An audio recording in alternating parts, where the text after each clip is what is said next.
Tuesday night Krug show. Raj is in the house. Let's go.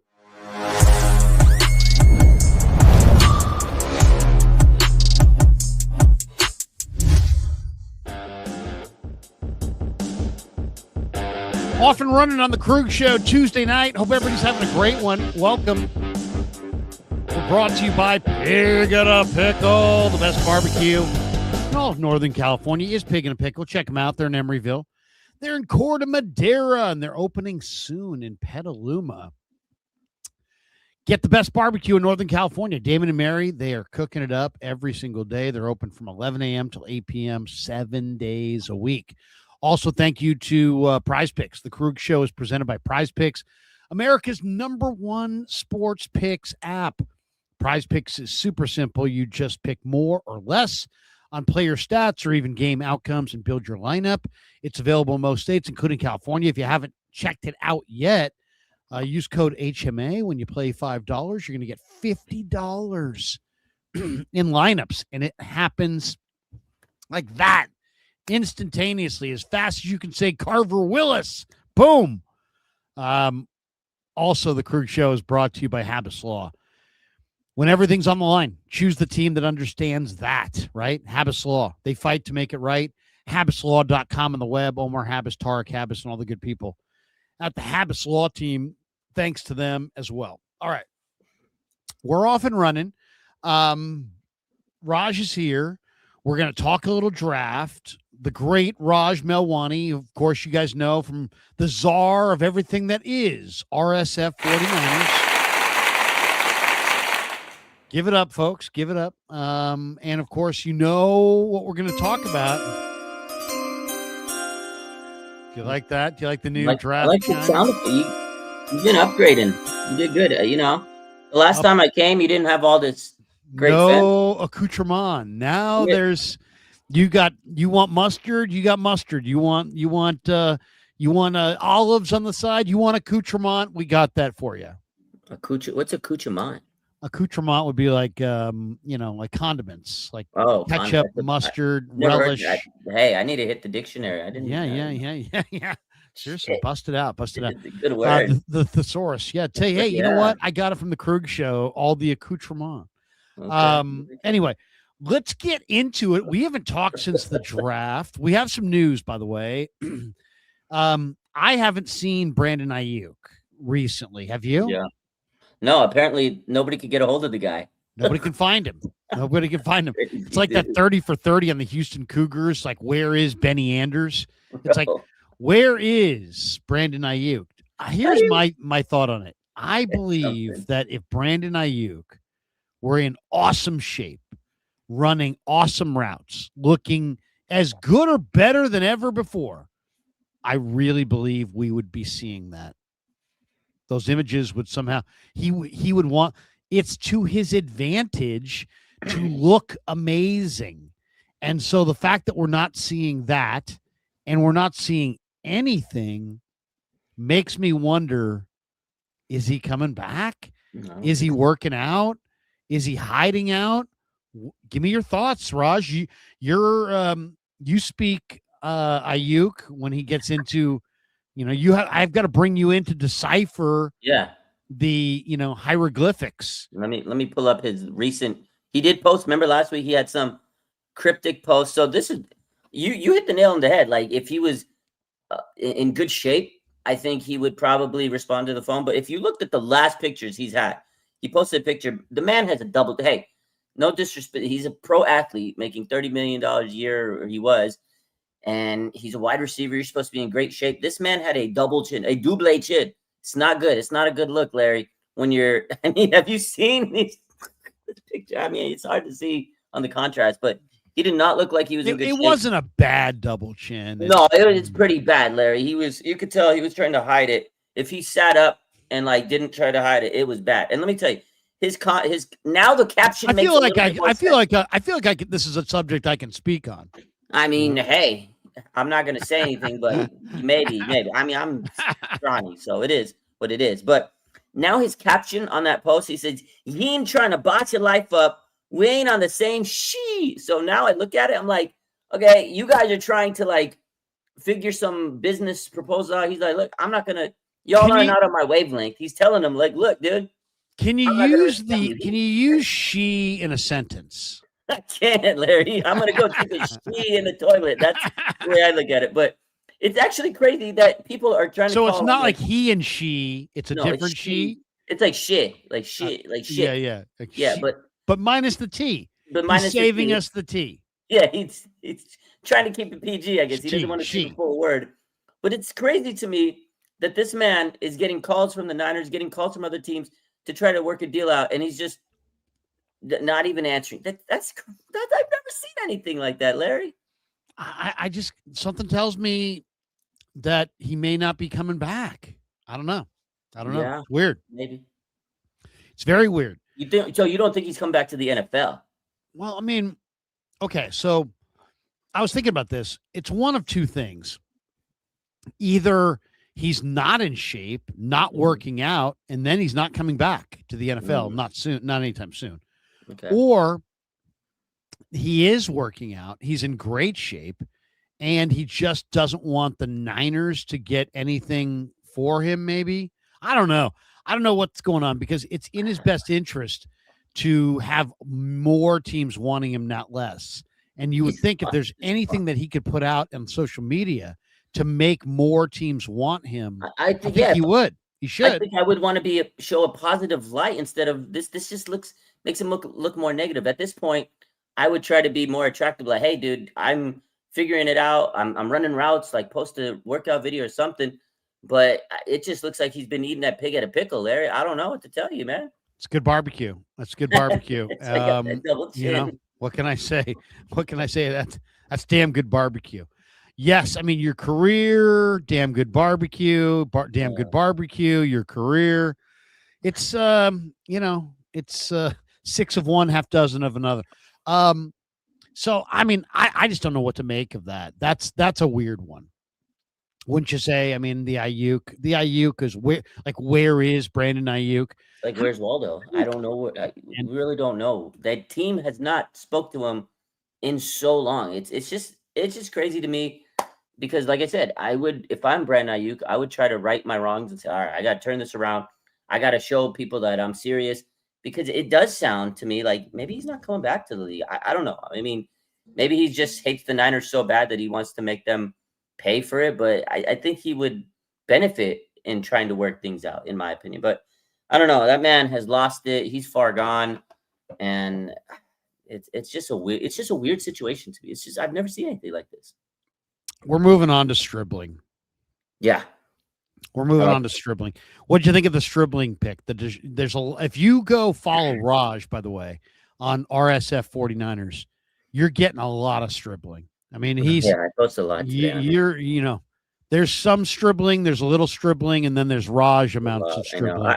So we got this one. What do we have here? We have three different. His blocking. This is his blocking. I'm going to walk through Raj. I'm going to go to each one of your Stribling posts, and you explain what we're seeing. Okay, here we go. So this is his blocking skills. Because if you remember, Kyle Shanahan says that he's one of the best blocking. He thought he was the best blocking wide receiver in the league. Not only that, Stribling himself says he likes to be, a dominant force on the field. And this is just a good example of what he can do in the blocking department. And you know what? A lot of people were upset that we're losing Jauan Jennings. This right here shows you his physical strength, Larry. He's going to be able to replace what Jennings, was providing with the team with his physicality, the block. Look at that. Look at that. The dog in the block. And Jennings, I would imagine Jennings is stronger and nastier. Of course, but he's been in the league for several years, of course. But this has the makings. It's definitely looks good. It's not what some receivers do. That no block, no rock, Larry. This guy's the Niners' poor receiver blocking last year was part of one of their issues. I mean, I don't know if it was the issue, but it was an issue. No question about it. I know a lot of people are saying that he's not going to see the field, but this is why he's going to see the field, because he's a willing and able blocker. I'm telling you. And the key to Kyle Shanahan is if you practice good, you'll get on the field. And this right here is step one, block. And now if you go to practice and you look good. Now we got this one down here. What do we got going down here? This is him at Oak State, huh? Yeah, this is him showing him at Oak State. Now, it's so interesting. At Oak State, At Ole Miss, they used him kind of outside the numbers, but at Oak State they kind of used him over the middle. Yeah, he's like a yak guy. Here, we'll turn down the volume. Yeah, So turn the volume down. And if you watch this, because a lot of people have been talking about his Oklahoma State tape, because Greg Cosell, I don't know, you saw the interview, you saw the big topic where he says he heard a coach in the league, offensive coach in the league with 35 years experience. People are rumored that's Andy Reid, said that he's better than Mekhi Lemon. And a lot of people were wanting Mekhi Lemon, right? And Mekhi Lemon, first round pick. And a lot of people are saying, hey, look at his Oklahoma highlights and tape. Obviously this isn't film, it's the highlights, but you get the gist of it. He's a good player, man. And he's a versatile player because, as you said, he's played in different roles on two different teams, Ole Miss and Oklahoma State. I don't know, man. Well, three teams actually. He started Wazoo.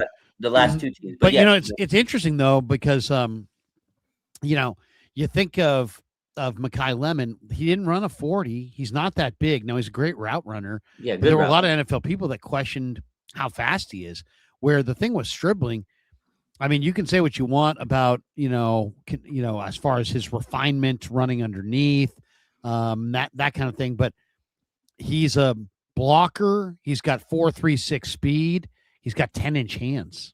Yeah, that's pretty good. I'll tell you, I'm excited. To me, I'm excited about a couple things this weekend. I'm excited about the speed that they added at wide receiver. They added Stribling, but then they added Grimes from NC State. I saw your video on that. He ran 4.35 at the local pro day. The guy played in the ACC. He's a pretty good player. And then they added the Notre Dame slot receiver. He's got 42-inch vertical, 4.37 speed. I like that. And the guy scored 6 touchdowns, and a really productive player. Will Pauling is a good player from Notre Dame. Yeah, Will Pauling. I think one of those two undrafted guys is going to be. They have a really good chance to be the kick returner, Grimes or Pauling. I think one of those guys can make the kick returner spot. I don't know. I think Junior Bergeron, they're going to give him a shot to see if he can redeem himself. But I think one of those two guys are better because they're actually better in terms of receiving skills. So it makes more sense to put him on the team. And overall, Stribling, I know when the pick first came, Larry, everybody was upset. They thought they were reaching because, they wanted Denzel Boston or somebody else. But I think that's the thing, Larry, is a lot of people get held up on names.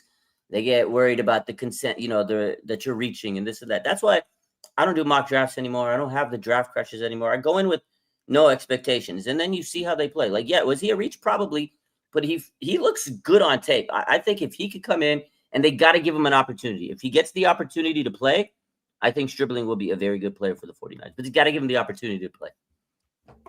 Well, rookie receivers usually do nothing.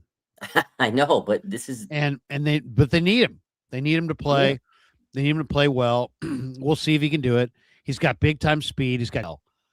I was thinking more along the lines of when the playoffs ended and when I walked out of the stadium, was I more about, man, they got to match up with Seattle by getting a receiver because their receivers didn't separate, or was it they got to block Seattle's front? And my whole thing, I think I would have gone with Chase Besantis just because he was such a strong guard, and I really thought it was a deep receiver group. But they also needed blocking on the edge, and without the blocking on the edge, their run game doesn't work. So I think they prioritize the receiver simply because they think that the receiver is going to impact their run game maybe as much or more than the guard. And obviously they felt like they liked guys that fit Chris Foerster's system later. Yeah. What'd you think of Carver Willis? What'd you think of Enrique Cruz? They grabbed a couple of flyers on linemen late. What'd you think? Yeah, I mean, that's the Niners' MO. And we talked about it. I said, I don't think they're going to go early with the linemen because that's just not how they operate. They always like to get the later guys, and Chris Foerster, he does kind of gravitate to these older, these lesser known quantities and lesser known names and, when he drafts or free agency, and he kind of schools them up. He teaches them up, and then they become starters, right? Like players that you may not have heard of or the consensus haven't. I thought he did a good job in taking two guys. I like Carver Willis. I think he's going to be our starting left guard, or at least he's going to have the opportunity to, right? That's what Shanahan was saying. He's going to go in there. They're going to give him that left guard spot. Now, at first, I was like, okay, you got to tackle to play guard. But, sometimes some tackles, they just don't project to play tackle in the NFL, so it is what it is. But I mean, you look at the film, he looks like he can really play that spot. But again, are you going to throw a rookie in there? I don't know. Dominic Pooney did it, and he was really good in his rookie year. So if he can have that, ability to come into training camp and really own his reps, I think he can take that left guard spot, because it is going to be a big battle. But I don't think Enrique Cruz is starting anytime this year, but they needed depth, and not just at, wide receiver, because last year everybody was hurt. We saw Ricky Pearsall, that's the question on him is, can he stay healthy? It's the same thing with the other linemen in this group is, can anybody stay healthy? And if they can't, at least you got some guys that could come in and compete. I don't really have much expectations for Enrique Cruz this year, but Carver Willis, I definitely think that he's in the mix, and I think he has a really good chance of becoming a starter. But I know a lot of people are saying, I do. I know a lot of people say rookies, they don't start, but Dominic Pooney, man, he proved everybody wrong, and he was a 4th-round pick. Same thing with Carver Willis, and we'll see. I think it's going to be a fun training camp this year. I expect Connor Colby to be a whole lot better. Because there's a lot of improvement that happens in a year. I think he's a good prospect. I think Connor Colby is going to wind up starting, but we'll see. This is the video that you had of Enrique Cruz on your site, and I really this is a cool video. All these reaction videos when they get drafted, I love these, man. These are amazing. Yeah, these are great, man. And this is like his draft party. Yeah. Enrique, John Lynch from the Niners, man. You ready to do this? Yes, sir. Yes, sir. I'm so ready. All right. I love it, man.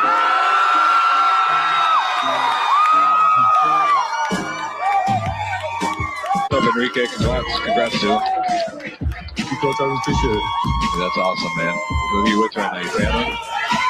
Yeah, I'm with my whole family right now, everybody. Where are you guys at? We're back home in Chicago right now. I got a whole party, like 100 people hyped. Oh, there you go, dude. Well, it's a lot warmer out here, man. Oh, yes, sir. Can't wait to go out there and get to work. With the 179th pick in the 2026 NFL Draft, the San Francisco 49ers select Enrique Cruz Jr., tackle, Kansas. Very cool stuff, man. Yeah, that one. Did you have the Gracen Halton one? I got all the reaction videos. Oh man, that one was good. Where he jumped in the pool. Dude, what was your favorite of those? Oh no, Romello Height's the one that jumped in the pool. That's my favorite. Is when Romello Height jumped in the pool. That was cool. Gracen Halton, that one was good too. He was just with his family. He was so excited. Honestly, they were all good, man. All those. To me, that's why draft night is so fun. It's so special to watch everybody. And the reactions. It's a special night for them. Meanwhile, 49ers Twitter or whatever team you're in, they're roasting these players. But you know what? It's a night for them to celebrate. They got into the NFL. They lived their dream come true. Meanwhile, everybody's roasting them. But all those videos are great. If I had to pick my favorite, it's probably Romello Height jumping into the pool. Man. Which one you got here? This was Ephesians Price Sock. Yeah, this is him and his family finding out. The San Francisco 49ers select. This is good.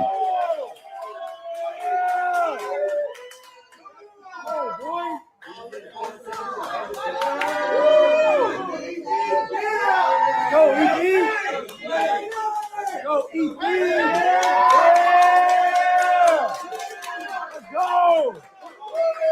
This gotta be crazy. You're with your family and you see your name on TV in the NFL. Like, that's a crazy moment, man. Seriously, man. I mean, those were great. My favorite one was still you mentioned Romello Height. I don't think I saw Romello Heights, but my favorite one was Gracen Halton because, dude, that guy is going to be fantastic. I think he's a sleeper. I think that the day 3 picks. So whatever, you might not like day 2, and I know a lot of people saying they reached and John Lynch should be fired. Whatever the case is, that day 3 haul is pretty nice. They got some sleepers, and Gracen Halton, I think he's gonna be good. I saw the tape on him.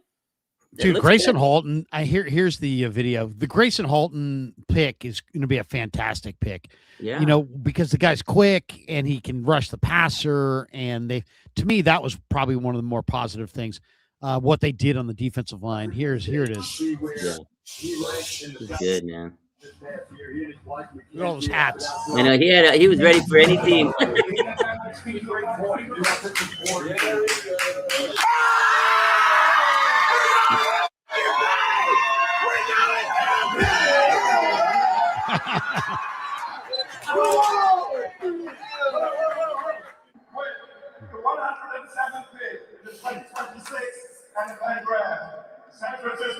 trying to select Gracen, Halton.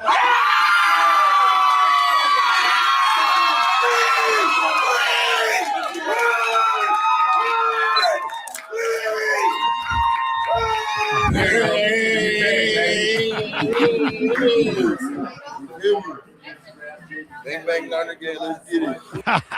That's crazy. That Man. is I love awesome. it. I love it. You know, Mom I just gets the hope first. Mom gets the first hug, she right? gets the hug, and he's hyping out, you know, Bay Area vibes. You know, Larry, I just hope these players pan out. I hope we have a good draft. I hope 2-3 years from now we can look back and say it was a good draft, because every year when the draft comes, people are posting, "Oh, let's look back at the Niners drafts," and it just doesn't look good. Like we've talked about it, how their draft history has not been good, and I hope it's a good class, man, because a lot of people have been roasting John Lynch over the week, you know, and despite their poor draft classes, according to a lot of people, you know, Warren Sharp had that crazy video or tweet where he did the analysis and all this. And we know Grant and his question that went viral. Like, despite all of that, despite people saying that the Niners reached, they're winning every year, despite of it all. You know, they're getting to Super Bowls, they're getting to NFC Championship games. So, man, if they can get a fantastic draft class out of all this, Scott, I don't know. Maybe they will win the Super Bowl eventually, but I just hope these kids pan out because they look like great players. They look like good kids, you know? And that's the thing. I feel bad when they don't pan out because I root for this team and I want them to succeed. So we'll see how it goes. Yeah, I mean, as far as you know, the whole controversy with, you know, what Grant asked John, the whole deal. I mean, and then Warren Sharp, it's like it's almost like two different topics, right? It's like you traded back in this draft, and you reach for a couple players, and then we're you know we're the what I didn't like. I guess what I didn't like about the whole Warren Sharp thing, Mm-hmm. and Grant's thing to some degree, is that I think we're looking at John Lynch incorrectly. I look at John Lynch as like, you know, now this might he's like a conductor of a symphony, right? And he's not playing every instrument. He's telling, okay, he's now the drums, Mm-hmm. and now the percussions, and now it's you, and now the violins, and he's Chris Foerster drafted Enrique Cruz. Chris Foerster drafted Carver Willis. Johnny, Johnny Holland drafts the linebackers. Now it's the former KJ Wright, former Seahawk. Chris Kasarik is the guy who picked Romello Height. Okay. So the Niners use their assistant coaches, and they give their assistant coaches a lot. All I'm saying is, I just think that article was really made John Lynch look bad, and it totally ignored the fact that the structure of the organization is that Kyle Shanahan makes the biggest calls. He's the guy. He makes the most money. He's the head coach. He hired Lynch. So I don't think you can treat Kyle Shanahan like he's a vendor in the upper deck and has no impact on this thing. It's not like it's the John Lynch show and Shanahan's an awesome coach, but he just, you know, Lynch keeps screwing up his drafts. I think Shanahan has to take equal blame with Lynch for these picks, because many of them are of the worst reaches during this regime's run are on the offensive side of the ball. Are you telling me that John Lynch took C.J. Beathard, or was that a Kyle Shanahan pick? I think that was a Kyle Shanahan pick. I think what happened here is Kyle Shanahan took George Kittle in kind of an impulsive way in the 5th round in that first draft, and it worked out. And then it's like, you know, listen to Kyle and anybody he wants. And then suddenly it's Jalen Hurd and Dante Pettis and Cam Latu and Trey Sermon and Ty Davis Price and Danny Gray. And you've got a ton of misses, and they're all guys that I would imagine Kyle Shanahan either wanted or, you know, endorsed.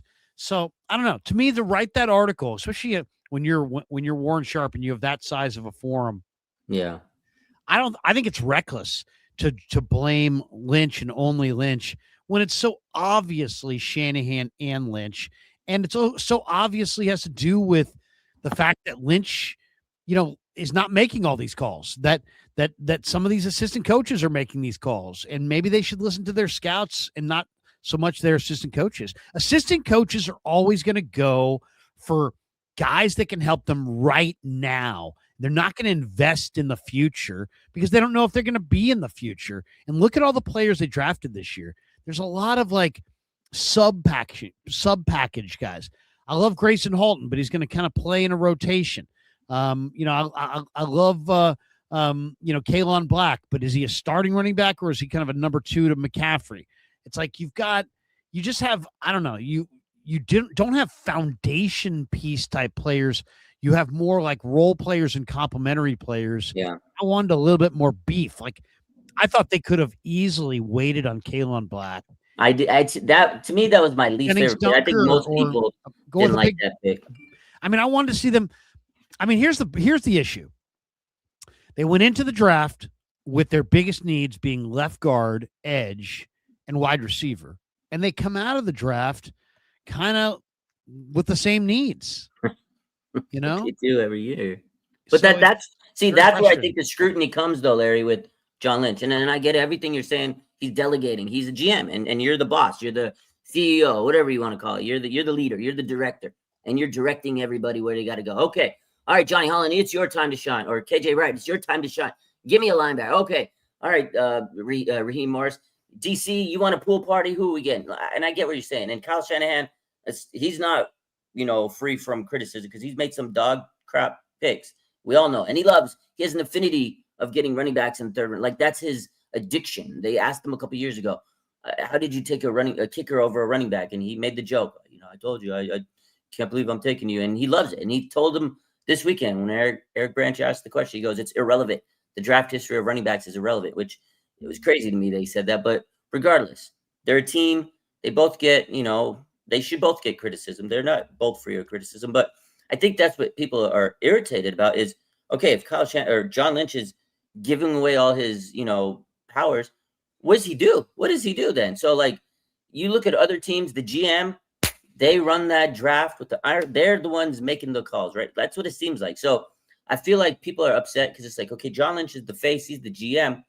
Well, what does he do if he's not drafting anybody? And then if he is drafting people, he should get criticized because they have taken a lot of reaches. But then it goes back to what I was saying earlier is, yeah, they've won. It's great coaching. Kyle Shanahan, you got to give him respect because they've won many games. I know there's been some bad seasons. They had injuries, whatever the case is, Super Bowl hangover. But despite all of it, bad drafting, whatever you want to say, they've been a perennial playoff contender, for most of the time. Shanahan. That is kind of the bottom line. You draft to contend. They have contended. Now they haven't won it all. And so until they win it all, they're going to be open to criticism. Yeah, 100%. And here's the bottom line on it too. They've won in spite of their drafting, not because of it. And if they could somehow improve their drafting, whether that's internally with the same people or changing out the people, if they couldn't get better at drafting, I think the Niners would probably win a Super Bowl. Yeah, I said the same thing during the draft. I was like, man, if they can get like 2 just pure superstars in a draft for a couple, like every couple years, I mean, man, can you imagine if you get like a Fred Warner type player every year, George Kittle player every year? And I think that's kind of what the fans want. They want to see that big time hit, but it's not always easy to hit in the draft. And if you look at it, there was a stat someone posted from 2021 to 2024. The Niners did have about a 47 hit rate. The league average was 30 to 45. So they were doing pretty good. But I feel like you see so many misses that those are more glaring. You see the negative picks. You see the Jalen Hurts.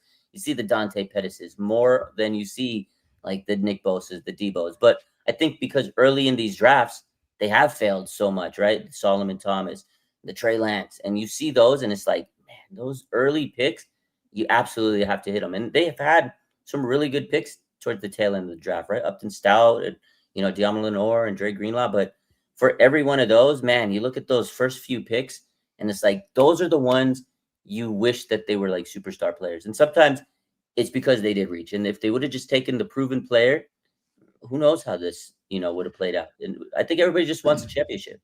Well, there's no doubt everybody wants a championship. I think the problem is their bad drafting in the past is coming home to roost. I mean, 2020, 2021, 2022, 2023. We're not going to belabor this forever, but they did have 12 picks in the first 2 days of the draft over those 4 drafts, and the only guy that's left is Jair Brown. So that's not good. That's really why they're at where they're at, more so than anything else. But then you say, well, where are they at?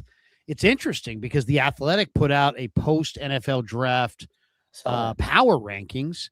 They've got Seattle 1, New England 2, Denver 3, and the Niners 4.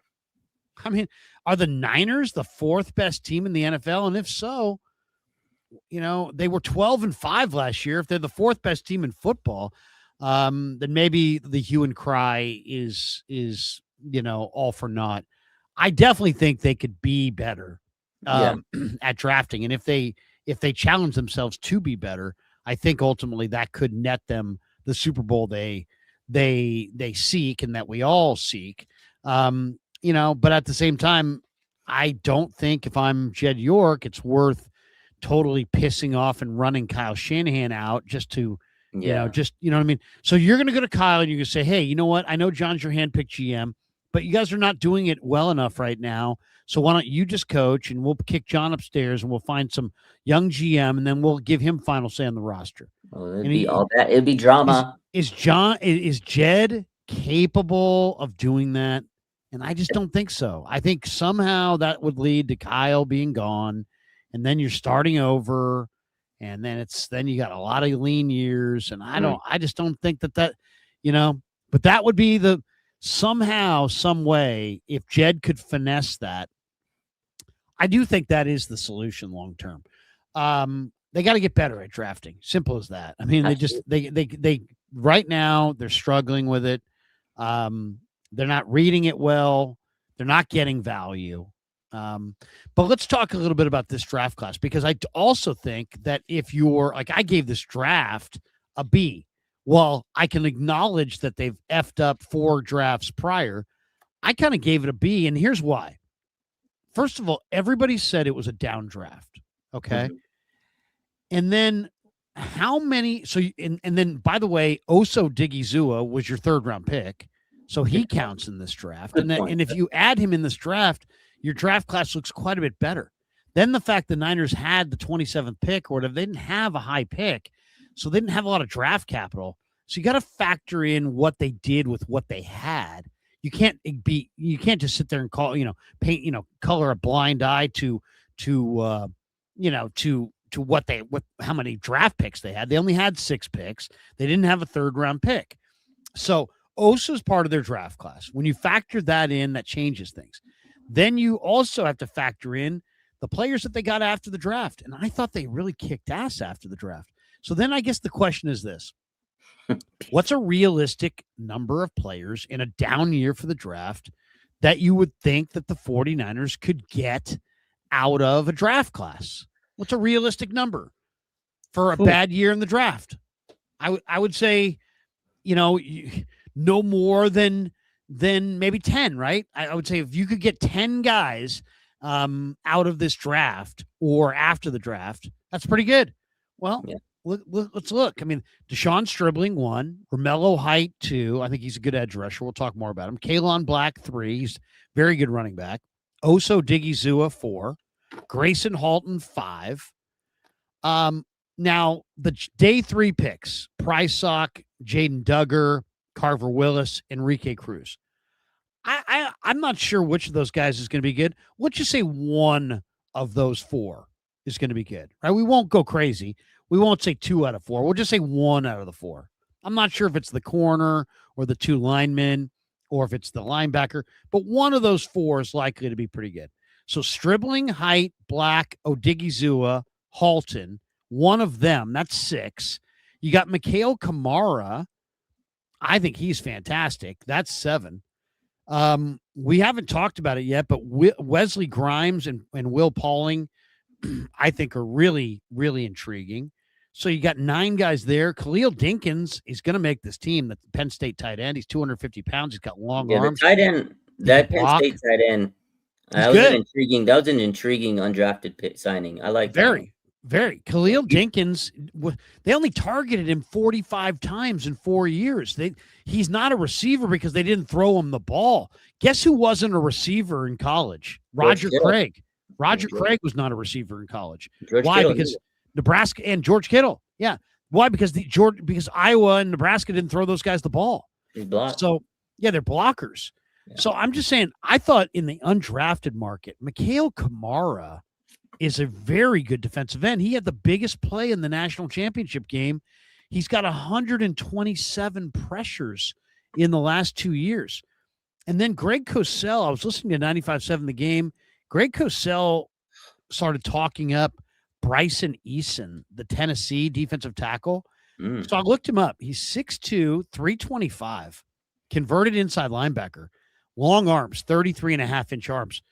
This guy looked fantastic on tape. I mean, he's making plays out of his area. He's good against the run. He's strong against the pass. I mean, he looks good. So, I mean, that guy looked good, and he's 325 pounds. James Thompson, the defensive tackle they got from Illinois, had 36 reps of 225. He looked amazing at the Shrine game, both quick and powerful. So you added him. I mean, I just look at this defensive line and I think, you know what? What they really got out of this, they added speed at wide receiver, and they added 6 players to their defensive line. Romello Height, Gracen Halton, Bryson Eason, Osa Digizua, James Thompson, and Mikhail Kamara. That's a lot of bodies, dude. Not talent, but 6 guys. I'm telling you, I think all 6 of those guys can play. They could, but the question is, will they play? Will they get an opportunity? Will they make the roster? And again, they did make a lot of talented players, and I'll give you that. But I got a more of a C because we talked about this earlier, is did they get an impact player? Did they make like a player that's going to make them better right away? And I think that with a team that is, like you said, they're ranked 4 in the athletic. And I think a lot of people know this is a good roster. After the offseason, adding Mike Evans, they're going to get Fred Warner back, Nick Bosa back. You know, like they did a good job in the offseason in free agency. They've added some talent to this really good roster, which last year people forget they did make it to the playoff, won all those games with half a roster. The team was depleted. So if they can be healthy with this, free agency wave they got, and yeah, some of these rookies, it's great, but can the rookies play? Will they make the roster? Kyle said, he sees some starters here, but he goes, they're going to have to fight really hard to make the roster. And coming off a draft and you're sitting there and your coach is telling you these guys might not make the roster, I think that's what pisses off a lot of fans. Like, oh, shit, we got these guys. Now they might not make the team because it is a talented roster. You can only have 53 of them on. So that just tells me your practice squad will be good. They'll have a really good practice squad. And eventually they get called up. There's injuries. It tells me next year this draft could really shine. But I think you can't really grade a draft early on because you don't know how they're going to be. But they need to have at least 2 of these guys, in my opinion, to actually start and be something. Because last year they had some starters out of the drafts, and they have over the last couple of years. But it really depends if they can get a playmaker, a guy that comes in and makes a difference. Because look what Seattle did last year. Look what the Rams did. They've had some rookies come onto the roster, and they made an impact, and they were the difference maker in beating the Niners. And I think that's what the Niners need to do, is have one of these guys be that difference maker to beat one of their rivals. You ever dated a girl where it's like it was pretty obvious she like got dirted by her ex-boyfriend and she had like all kinds of drama? You ever had that situation? I kind of feel like Kalon Black is walking into that situation where Niner fans have been, they see Kalon Black. They don't even see Kalon Black. They hate him. They hate him. They have nothing to do with him. They don't want him because they see Trey Sermon. They see Ty Davis Price. They see Garendo. They see Joe Williams. They see failed high draft picks of the past, and they just like, you know what? Kalon Black, 3rd round running back. Oh no, he sucks. But it's valid. I don't think he sucks. It's just valid. No, he's not. He's really good. Those guys, he drafts them to not play him, to give Christian McCaffrey, who's amazing, give that man 700 touches a year. Over exaggeration, 700, but you get the point. This man had Brian Robinson Jr. sitting on the bench. He didn't even give him any carries. They were, this is going to be the best duo in the league. Didn't even become a duo. And then he talked up Jordan James before the draft. Is he even going to play now? Isaac Guerrero, he's a ham sandwich away from being cut, So it's, I don't know, man. I do see the pushback on Black. Talented player. But again, he was 25. You're a 25-year-old running back against 18-year-olds. You're going to look a little better. I'm not saying he's a bad pick, but I do think this was the worst of the bunch because you didn't need a running back in the third round. They had some players because, again, there was that Toledo safety, Warren McNeil. You would have picked him. Everybody would have glazed. Everybody would have said this is the greatest draft of all time if you would have just added him because you did need a safety. I don't think you needed a running back in the third round. If you would have got McNeil Warren right there, Larry, you walk away and there's your playmaker. There's your X factor. There's your game changer right there. That's the only pushback I'll have on the whole okay, the Black, they didn't need to make that pick, Larry. I don't think they did. Which one? The Black, the running back from Indiana. I don't. Well, he's a very special player, but they reached. It was a ridiculous draft choice. Why? Because if you love the player, and I love the player, right? I'm a huge fan of the player. You say to yourself at 90, okay, when's our next pick? Because he was projected to go anywhere between the 4th and the 6th round. Okay? Yeah, I get that. And it's the 3rd round. So you ask yourself, if you have a pick in the 3rd round, if you don't pick again till the 5th round and you love the player, you're there going, guys, if we don't take him here, we may lose him. So what's the deal? Do we care about losing him? But they picked 17 picks later. They picked 90. Their next pick was 107. There was no reason at all. That's just misreading the landscape. He would have been there. He would have been there. He would have been there for sure. Yeah. And the Carver Willis would have been there, by the way. I think so too. But again, those were the two bad reaches. Everybody talks about Stribling. Stribling probably would not have been there. So I don't think he would have been there. And if they wanted Stribling, they had to go with Stribling. I don't hate that pick. A lot of people. But here's the thing about it. Do you care about?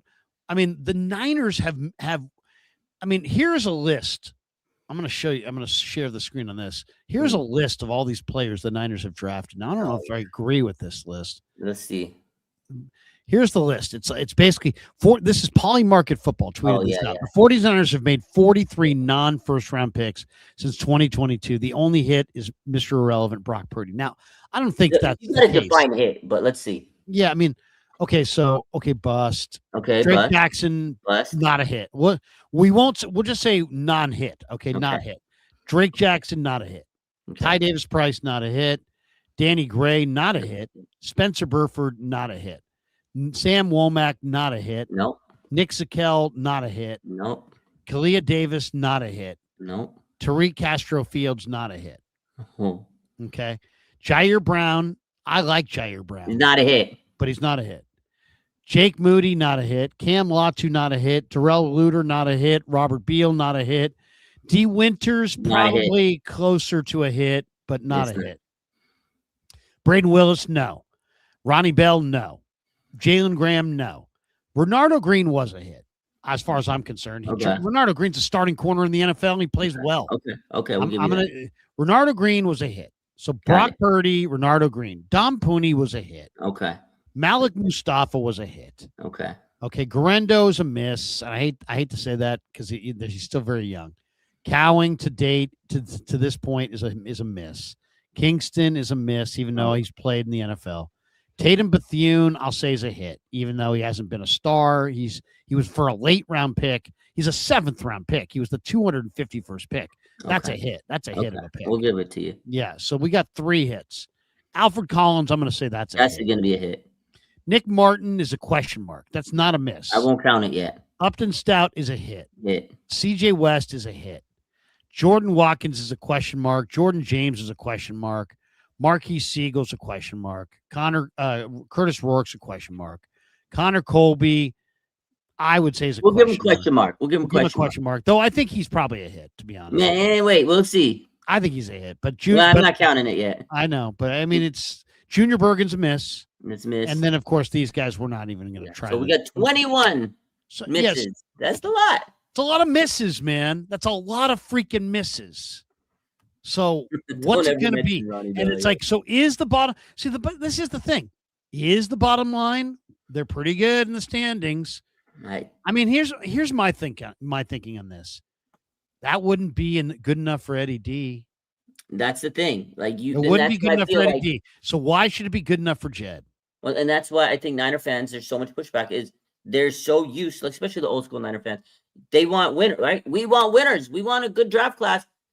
They're okay with mediocrity because they're winning despite. And that's what's like so crazy is I think that's the issue is they know they can win games despite drafting poorly in metrics wise. And they get these guys that are, great people. They're fantastic individuals. They have a big heart, right? They're amazing people. And I think that at the end of the day, the Niners just want really good people and they're going to go and win games despite drafting poorly. What was the burger place in the 70s and 80s that you want it your way? What was that? Was that Burger King? It's Burger King. That's Burger King. Okay. So Burger King, you want it your way. That's Jed. It's like he wants to win, but he wants to win his way. And that means with the people that he likes and he's comfortable with. And Harbaugh was mean to him. These guys, suffer fools gladly.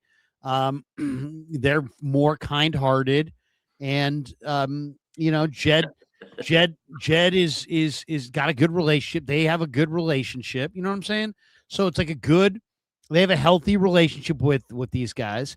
But on one hand, I'm sure there's a lot of people in Niner land. I'm sure there are a lot of people inside the Niner building. They're like, leave us alone, man. Yeah. We've been damn good. They have. But Eddie D wouldn't be happy with this. No. So why should Jed be happy with this? Eddie D wouldn't be happy with going 30 fucking years without winning a Super Bowl. That's the difference between Jed and He was asked Eddie about D. it this year, and he's like, it wouldn't have happened. And everybody believed him. It was like the quote of the year. But that's the difference between though. That's why Eddie D, he had he carried a big presence and they won championships because he had a different energy, a different way he went about it. Also, he had a higher standard. He had a higher standard. That's a good way to put it. He had a higher calling. He wanted to win championships.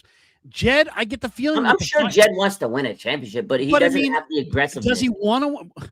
Okay, does he want to win a championship or would he rather win a championship? Everybody would rather win than lose. But I think they're pretty freaking rich. They're making money hand over fist. They're being hailed as successful. He likes Shanahan. He likes Lynch.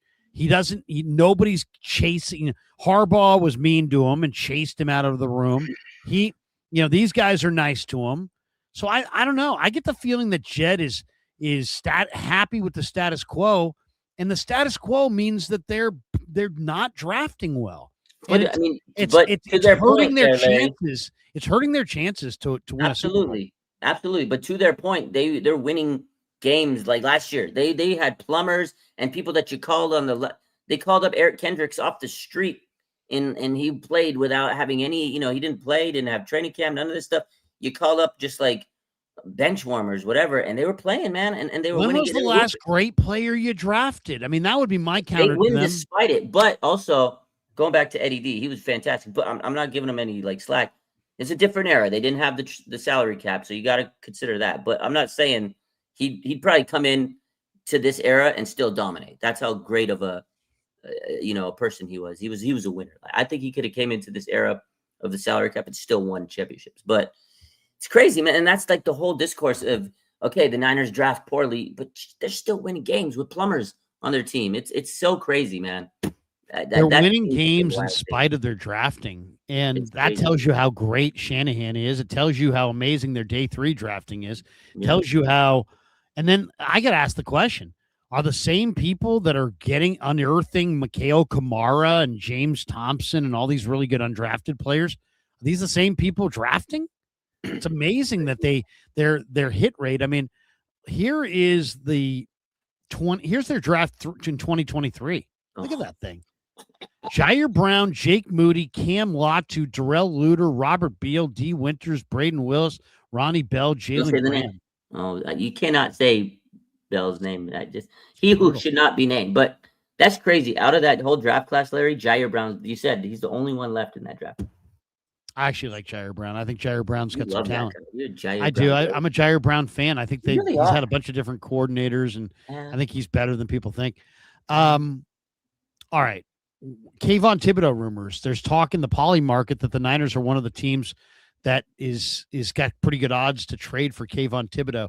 What do you think coming out of this thing? If I told you, you need a tight end, you want David Njoku, you need a defensive end, you trade for Kayvon Thibodeau, you want to sign Joey Bosa, you need a guard. Are you happy with Toth and Robert Jones and Connor Colby, or do you want to go after a Joel Bitonio? If I told you the Niners have more cap room than almost anybody in football, I'm not sure why. There is talk that if they trade Aiyuk, they could incur a penalty. There's talk if they trade for a veteran, obviously they want to have more cap room. Obviously, you need some money to sign your draft class. What do you think? Is there one more? Yesterday was the first day of the off season that free agents signed at that point don't count in the compensatory formula. So the Niners are now in a time of the year where they like to go add guys because it has no impact on the comp picks. They've been the number one team as far as accumulating comp picks because of the compensatory formula tied to free agency. So what do you think, Raj? Is there one player or one position that you would like to address still post-draft? Man, if they can get Kayvon Thibodeau, holy smokes. I mean, I still would like more offense or defensive line. I don't think they're going to get any O linemen. I think they're content with what they have. I mean, obviously most fans would like that, but if you can get another edge rusher, the more the merrier. But you mentioned one guy I would love to have is David Njoku. So if you can get him, more weapons. Because again, I know George Kittle, he's trying to push to be back by week 1. I don't know if he's going to be back by week 1. You get David Njoku, take a lot of pressure off of Kittle. He doesn't have to rush himself. That might be. I like that one too. Good one. It's intriguing. He's a player. He's a player, man. He's a big time player. Yeah. And he's in his prime. And realistically, when do you want to see George? If I said to you, when do you want to see George come back? What's a good idea for when George could come back? I know most people want to see him as soon as they can because they love George, and I love George. But at least I'd say take the first month off. You don't want to push yourself. You want to make sure you're going to be ready for that stretch run of the season. Week 4, 6, I'm okay with that area. I'm okay. Take the first month off, George. Because again, the first month you're going to have that Australia game, and then you fly back, short week. Miss me with that whole travel and nonsense. Come back week 4 or 5. I'm okay with it. I don't want to see him before November. I mean, okay. I wouldn't even let him have a helmet until after Halloween. It's like he's too valuable, and he means too much, and he got hurt too late, and it's too serious of an injury. I mean, you're a physical therapist. You tell me. I don't know. What do you think? That's why I said like mid-season is probably the most accurate take to come back. I think a lot of people say, mid-October, November. I think that is a realistic. Now, George Kittle is a little different than most people. Athletes heal a lot more superior than most normal Joes with that injury, but it is still a long recovery.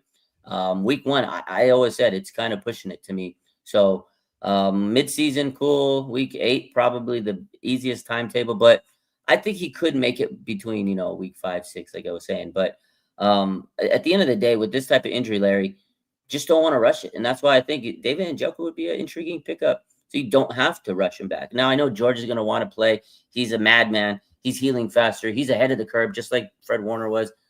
You don't want to rush it because you come back with his injury history. I love George, but he does have a lot of injuries over his career.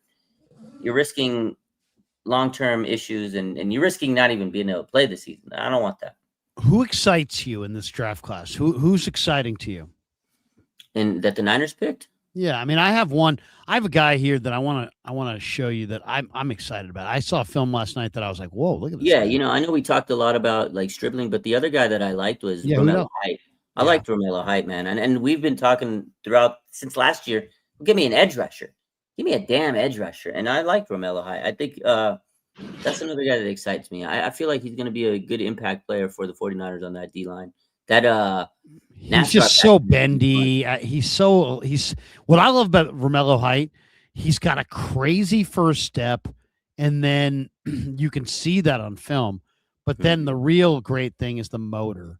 The motor is just off the charts. Now, he didn't have the production until this year, but there were times. A buddy of mine who scouts who was in there said there were more than a couple times this year where he looked up and said, which of these guys is going at the top of the draft? You know, it's like we look at it now as, oh, Bailey's going 2 and Romello's going later. But he said, you know, when you on game day, there were Illinois at the East West Shrine practices, he dominated. I mean, you can see it on Twitter if you go. Yeah, I type think in I East West typed Shrine. it up after the draft. I like to look at these guys, but There man, he is. There, 90. he's moving. He's moving. We got to see if we can push this back and see if we can get some of his Illinois film at the back here. Yeah, Because his Illinois tape is really good too. He had a good year for the Illini. But this guy's big and angular and strong and quick. And to get this guy as an undrafted player, I thought, to me, the 49ers, you know, they reached for some of these guys. There's no question about it. They reached on the running back, though I love him. They reached on Carver Willis.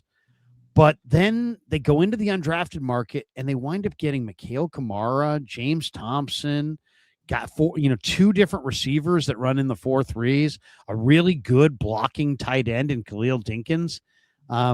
It's like one of those things, Raj. It's like, I'm not sure they're all bust, but I'm saying I kind of like their undrafted class. Their undrafted players have talent. I think 100%. Most of those guys they got undrafted will be that's your 2026 practice squad. You're staring at it, and eventually, practice squad players make the roster. That's the Niners. It's like a pipe. It's their farm system. They build their team in the practice squad. They're younger players that they usually bring on. They develop them, and eventually they look. Aziz Al-Shahir, guys like that. They came up, they worked up the way, and then they became good players. So I believe it. I think some of those guys might stick around. No, not all of them, but some of them. They got talent. It's not going to be easy to crack this roster, Larry.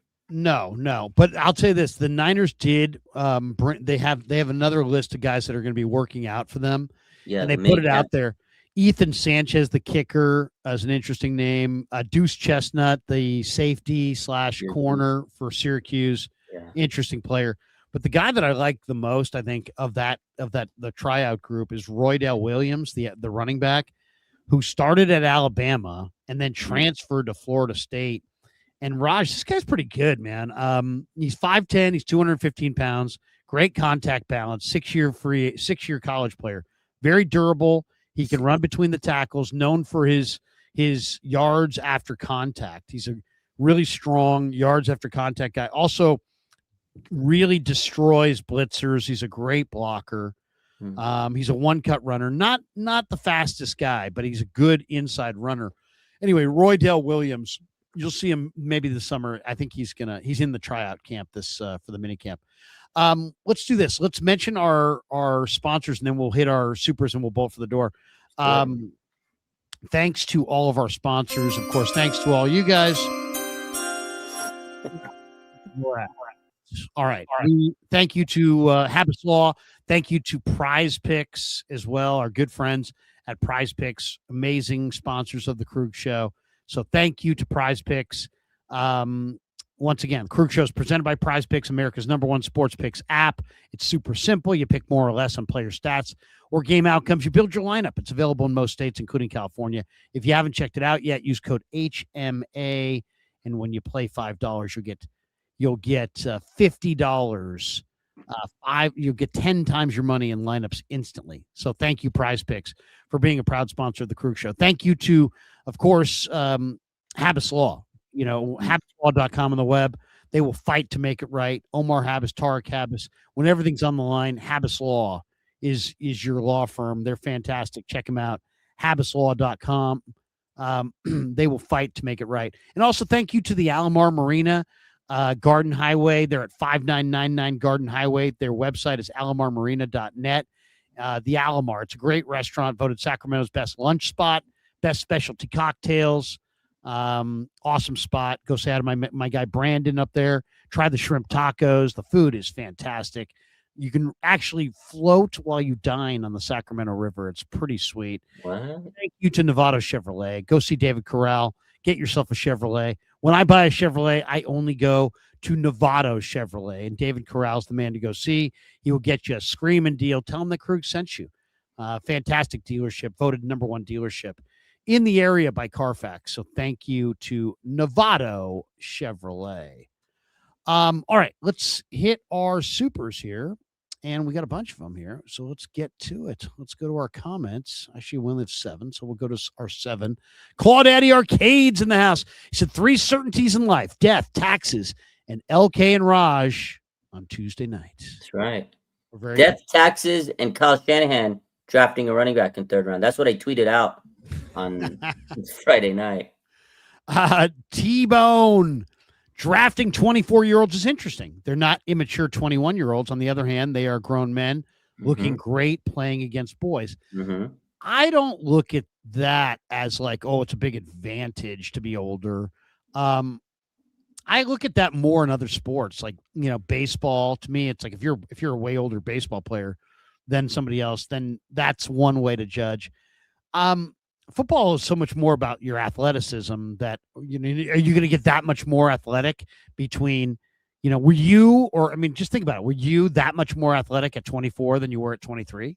Were you that much more strong and powerful at 24 than you were at 21? Maybe mentally, but physically, no, 21, 22, honestly, 23, I 24. think it's Everybody's a good different. take. I think it's a good take. Like 24-year-old in college, he's not saying 24 or 23. If you're 24 and you're playing up against like a bunch of 20-year-olds, maybe not 18, 19, 20-year-olds, that is a difference in physicality. Like you're looking at it as an advantage. I don't think it's an advantage. I think it's a disadvantage. In college ball? No, I think if you're 24, you're going to look good. That's why some of these guys stay for so long. Obviously, the NIL, the money. Have you seen what football does to your body? Every year you play football, your body gets beaten up. But if you're a 24-year-old man, the younger players have less mileage. Yeah, but if you're a 24-year-old player going up against an 18, you're going to bully that 18-year-old. Well, but who's going? There's 24-year-olds going up against 18-year-olds. We're talking about the average draft pick would be 22. Okay, if they're now because of the NIL, they're staying longer. Maybe were granted an extra year of eligibility, so now they're 24 or 25. I look at it as a disadvantage. There's more mileage on the 25-year-old's body. Yeah, he's smarter, but there's more mileage. There's more chance for injury. I'd rather have a guy who's played less football than more football. Well, no, when I'm drafting, I absolutely want the younger guy because they have more upside. They have longer time to develop. But I'm saying in college, they probably were better as they were older. It's possible. It's possible. I just think that like Romello Height, perfect example. I really like the player, but I am concerned because he was 25 because of his age. Yeah, I'm not concerned about his age. I'm more concerned about his health.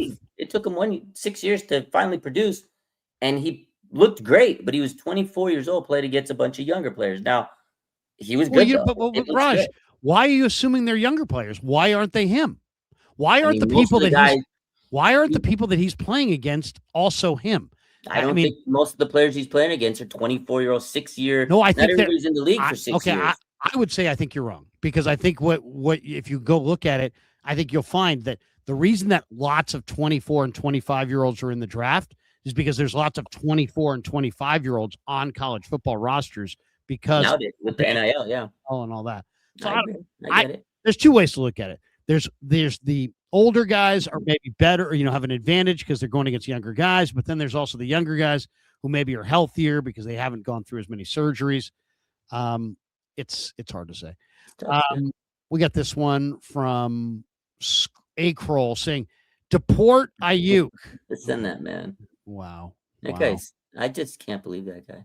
Poor guy. Scroll says, Krug just found a pic of me with my uncle Paul Mack in 2008 at a Giants KBR box and found you in the background. Now you're my favorite creator. Much love, Krug. 2008. Wow. That's old school, man. That is old school.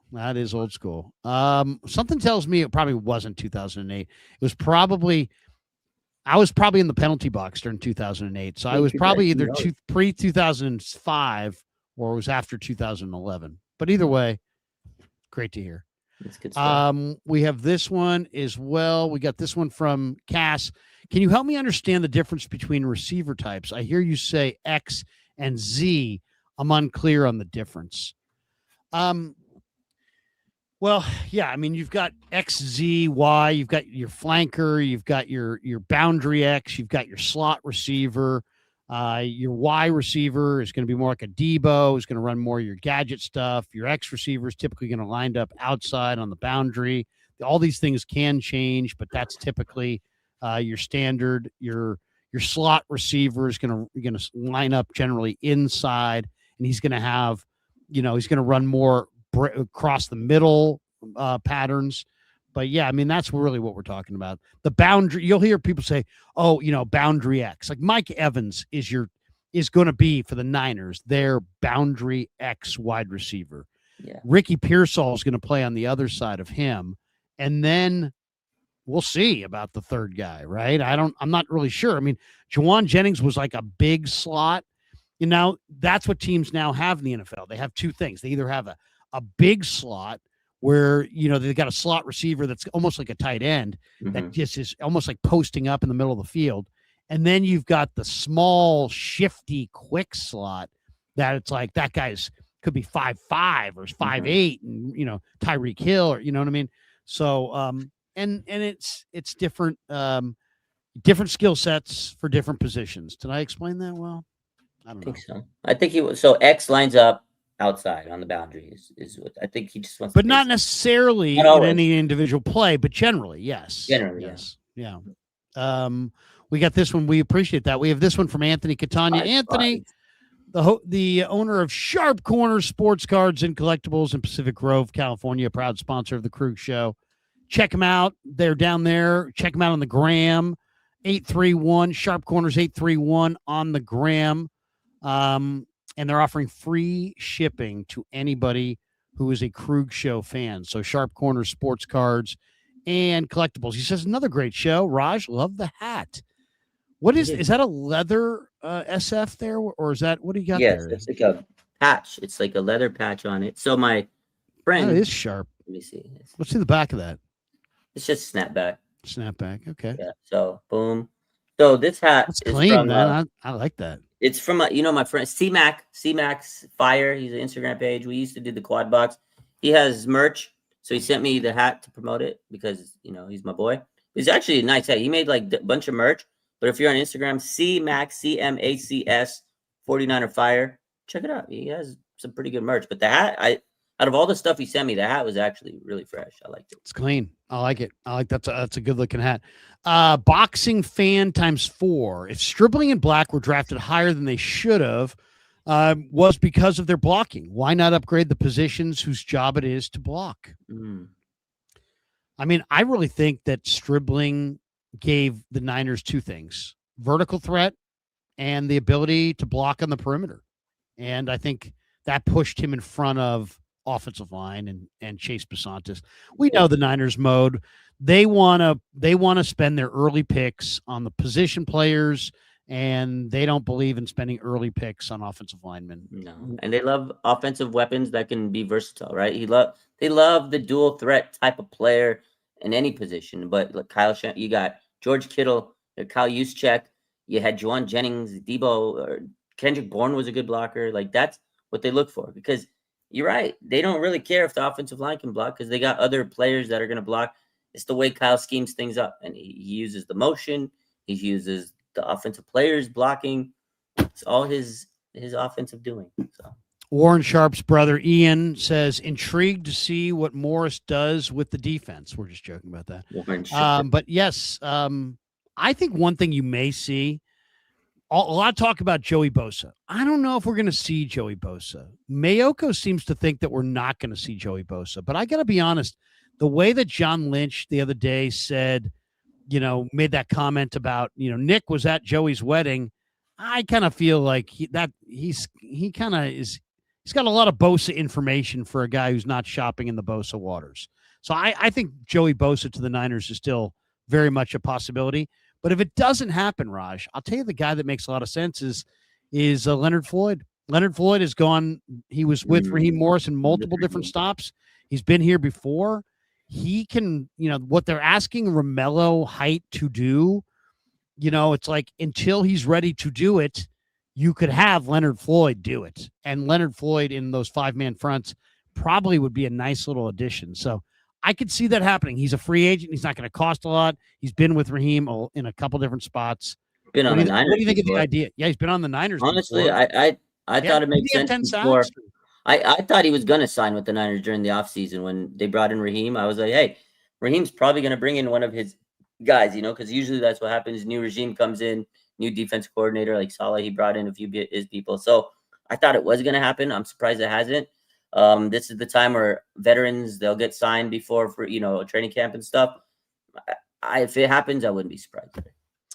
That's going to do it for us. We're an hour and 16 minutes in. If everybody could hit like and subscribe on the way out the door, we'd appreciate it. We know you got a choice to make, and you get choices and all options out there. We appreciate you for choosing us. Once again, hit like and subscribe. If you hit like, more people find the stream in the algorithm. If you hit subscribe and click that notification bell, anytime Raj or I go live, you don't have to miss a minute of the action. So thanks to all of you. Thanks to Raj. Thanks to the sponsors. Shop the sponsors to support the show. Peace. Yeah, never met a man.